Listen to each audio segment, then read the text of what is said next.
Every penny that is thrown into the Trevi Fountain in Rome is collected every single day and donated to many different charities.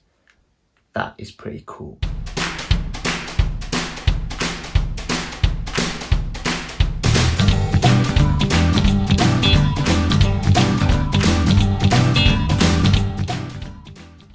Hey guys, this is Shebs from Shebs the Wanderer, helping you to wander, discover, explore. Now I've decided to change the title of my show from 15 minutes to Take a Wander with Shebs. It's the same show but different title. My guest today is Robin Meuleman. Now he's been to many places around the world.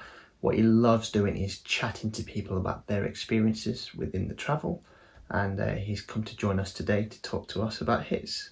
So let's take a look. So we've got Robin Meuleman here. Thank you for joining me. How are you today? I'm very fine. How are you?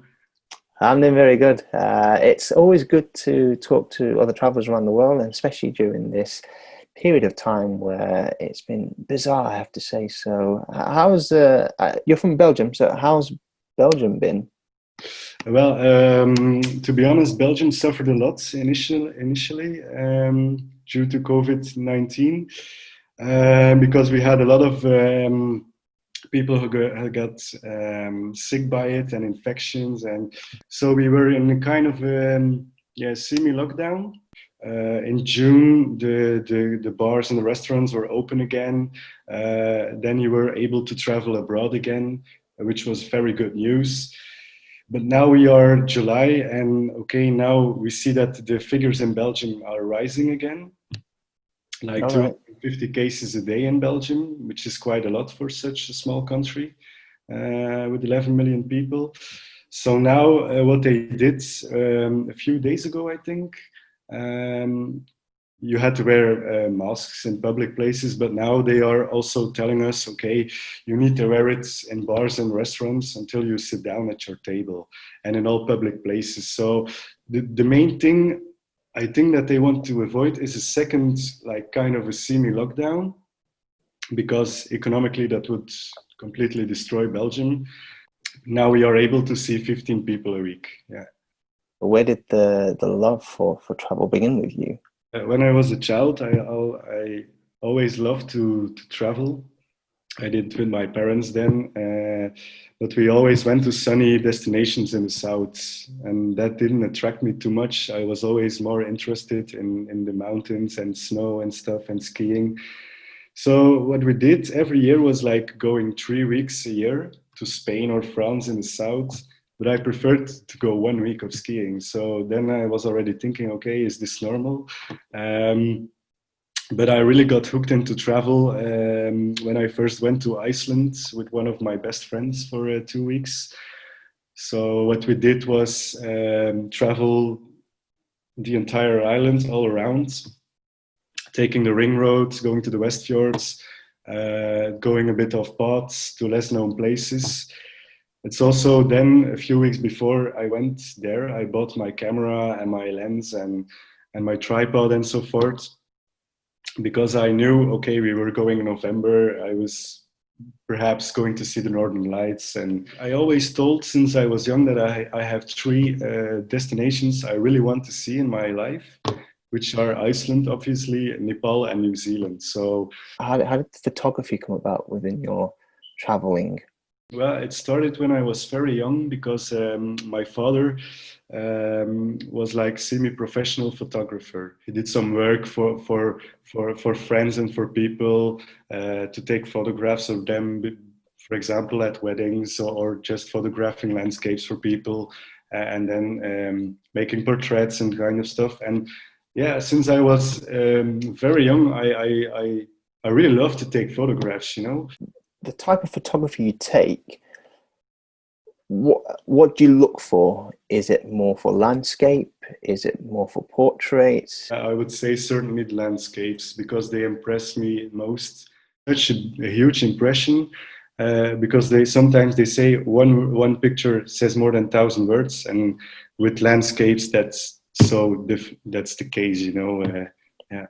The landscapes itself, I mean, I tend to take a lot of landscapes myself. People always ask me, why don't you take pictures with yourself in them? And I always say, why would you want a picture of me in it when you can see the beautiful surroundings. You see, that's the way I see it anyway. I'm sure you see it exactly the same way as well. Of course, I think it's more impressive when no people are onto the picture, because you have the full clear view then of what you want to photograph, and I think that's so amazing. The only thing when I want someone is like one person in the picture is to get it into perspective, like how huge and how impressive it is, the landscape or the waterfall, or and then it's nice to have that perspective. But otherwise, no, I prefer to have no people. And to be honest, I don't like myself on pictures at all. That's probably the same with me as well. Your favorite photograph, and you talked about the Iceland photograph of the Northern Lights. Was that one of your most valued picture that you've taken up to date? Yeah, definitely. Because the settings were so ideal. We were like already more than a week in Iceland, and we hadn't seen the Northern Lights yet. If we were able to see Northern Lights, because you have like a weather site, an Icelandic weather website, which predicts the auroras, so the Northern Lights. Yeah, I remember that because I when I was there, we had to check it, to make sure. I think you had to have it like at a certain number. So I think 4 or 5 meant very likely. Anything below that was very unlikely. So, and I met a friend out there, and throughout the week, she wasn't able to get those numbers. I go there, bang, the next day, the numbers are high enough for us to go see it. But I just remember, do you remember when you went to see the lights? You don't notice it until like you look at it and go, oh, look at that. You can see it sort of come, and the colors are changing and stuff. Yeah. And then it shows more on camera, and you've got to have a very good camera to see it. Smartphones just don't pick it up.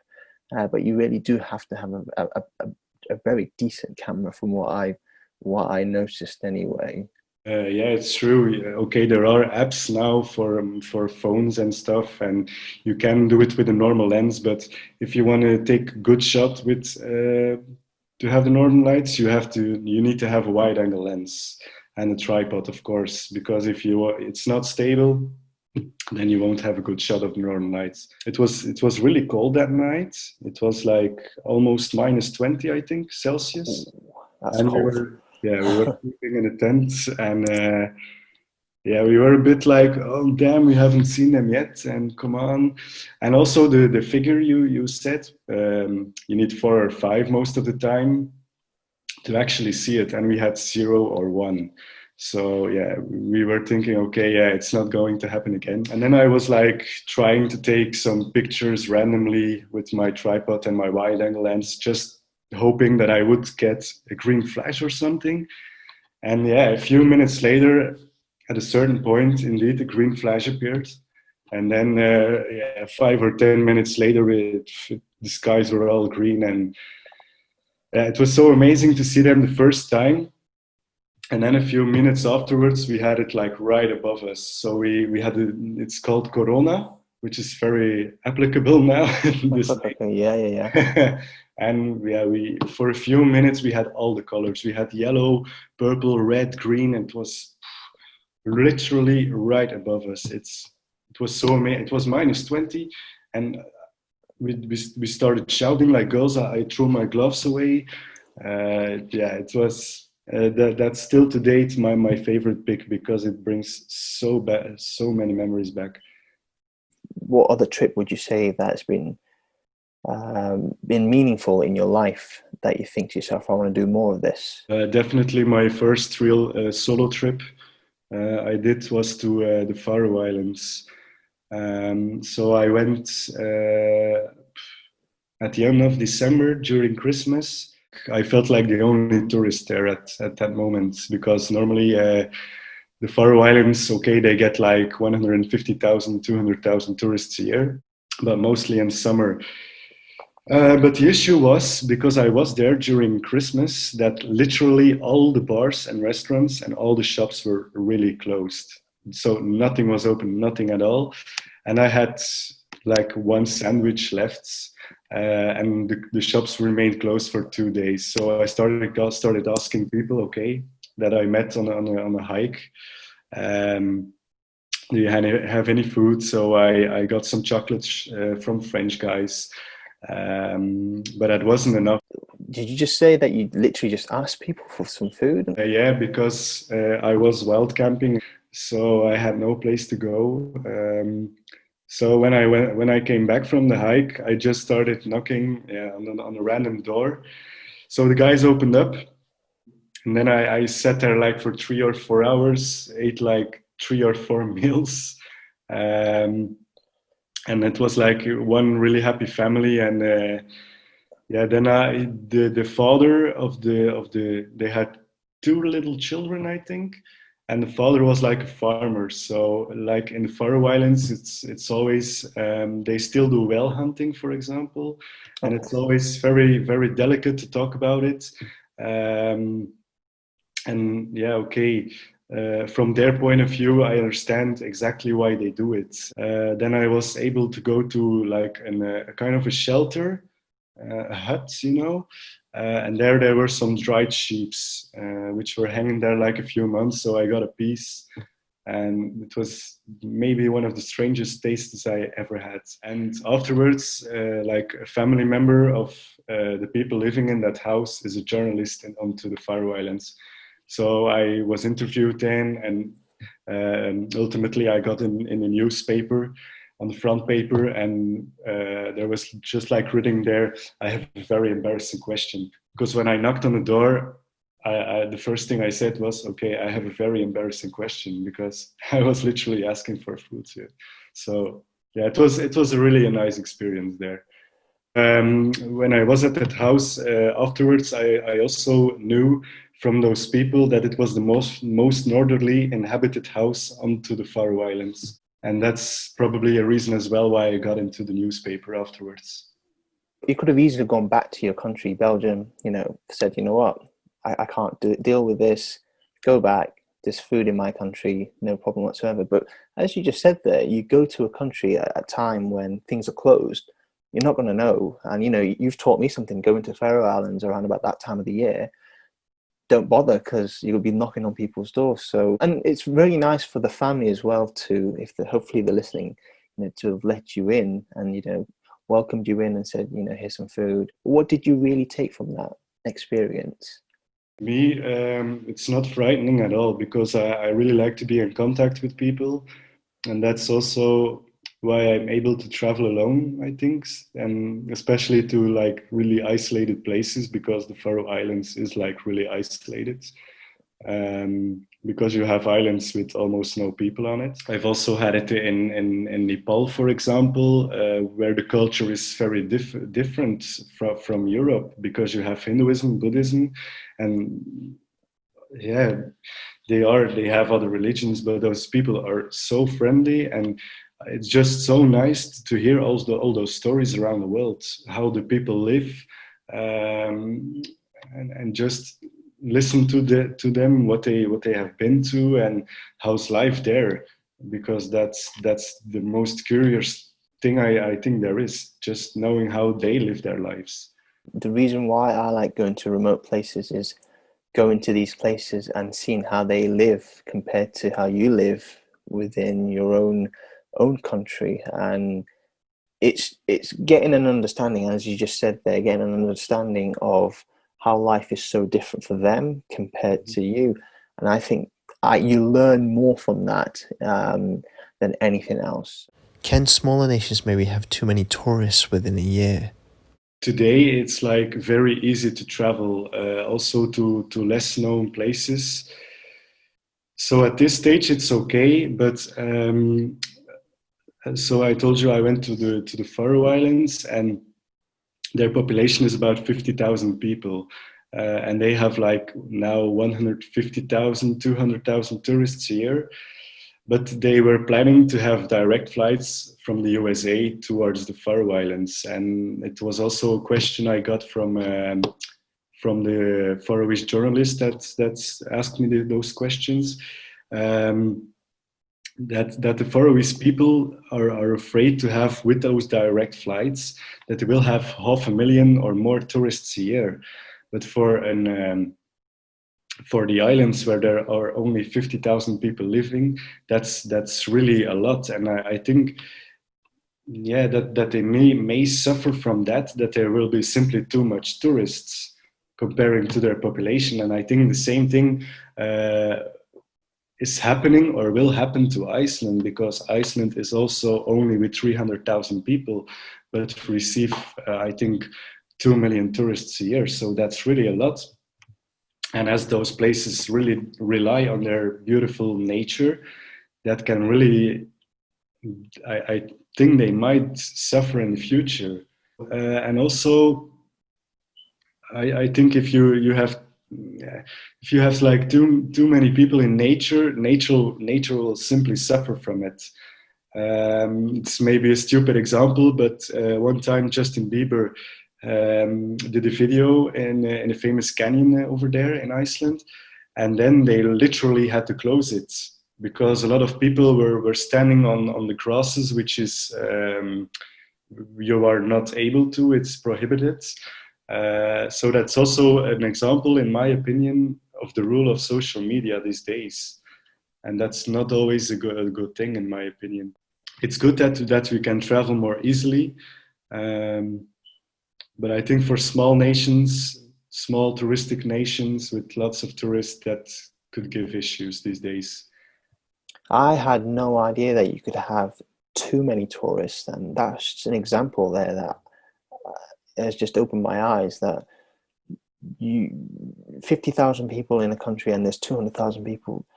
Yeah, literally, you can't manage that amount of people. I guess the numbers that you get going has to be sort of controlled in some respects, so it actually helps the community. And then if you got way too many, from what it sounds like, can be very harmful. And as you just mentioned about the video that Justin Bieber did, people will follow what's cool. So if Justin Bieber's done this, let's go over there, and that can be very harmful as well. So social media does play a big part on this. Could you pinpoint a favorite place? I know you said Iceland is really your place. Is that your favorite place? It's difficult to pick one place. It's very difficult because, like, I really like Lofoten as well a lot, which is in the north of Norway. The Faroe Islands, Nepal. I also like Switzerland really a lot to go skiing. France as well. It's So, very so it's so is skiing then something that you, because all these places that you mentioned, very wintry, is skiing something that you love doing? Yeah, of course. Of course. Well, I have my own skis. I bought them a few years ago. So what I try to do is go skiing as at least 2 or 3 weeks a year. So last year in December, I also went solo onto France, to Switzerland, to Liechtenstein, to Austria, to Italy. So I did like almost all the Alps countries, and then I met some friends from Belgium and France. I met some Swiss guys I met on a solo trip before. So it was really nice to have some friends on the way and just going from point to point. And then at a few days alone and a few days again with friends. So actually, what I did was like I went skiing 2.5 weeks, and I also went to Matterhorn. It's like a ski valhalla for skiers. It's like you are really close to the Matterhorn, and the sightseeings there are amazing because you have like lots and lots of mountains which are 4,000ers, we call them, that are 4,000 meters or higher, and it's so impressive to see it while you are skiing, especially when you are backcountry skiing. So that's really amazing. I've actually never done skiing before. It's been on my list of things to do. So just from your story there, I do need to start somewhere. So I'll get some tips off you at a later date. When we can travel again properly, where would you like to sort of first go? I like to travel somewhere in Europe because I don't think it will be possible to travel outside Europe in September if the figures are staying like this or increasing.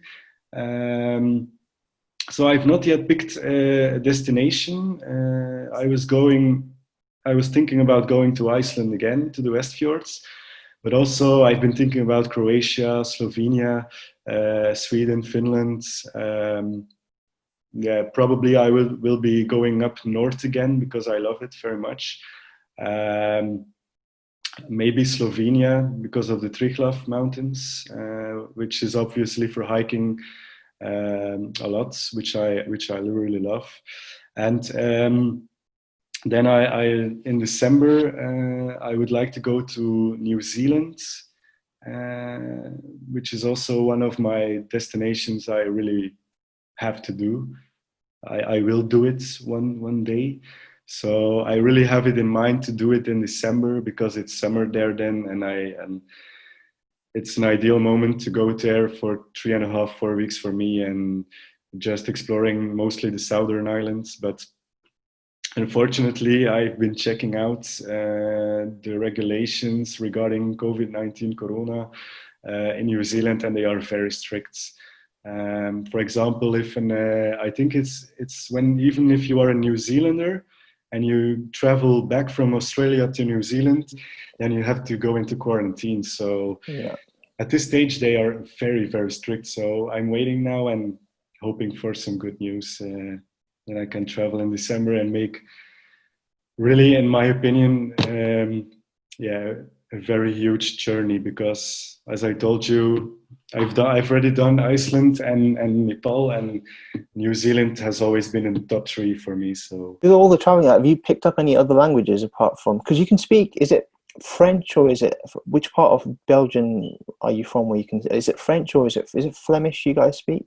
so, where I live, we speak Flemish, which is like kind of Dutch. It's always very difficult to explain to non-Belgians.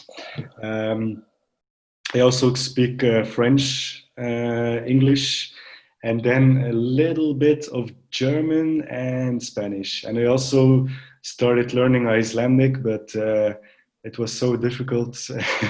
So I know a few words, but it's learning Icelandic is like really, really difficult. You got a few languages there anyway, so it's always good to, I always think it's always good to have a body of language, especially the Spanish you learn, French, international languages, German, English. In fact, you can practically go anywhere in the world and be able to sort of communicate with anyone. So those are good. I think we've come to the end of our chat. It's been really fascinating to listen to your story, especially when you're in the Faroe Islands and technically not knowing where your next meal was. So thank you for sharing that. Just before I let you go, where can people find you? What's your social media handle, names, and everything? You can find me on Instagram. That's where I mainly post my pictures and captures from all my travelings.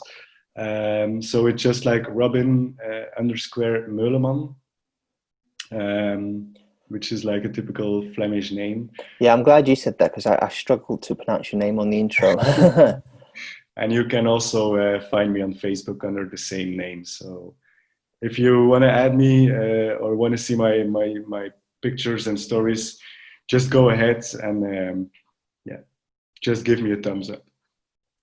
Brilliant. Well, I'm hoping we meet very soon, and I look forward to your journey as well. And thank you for coming on, and take care of yourself.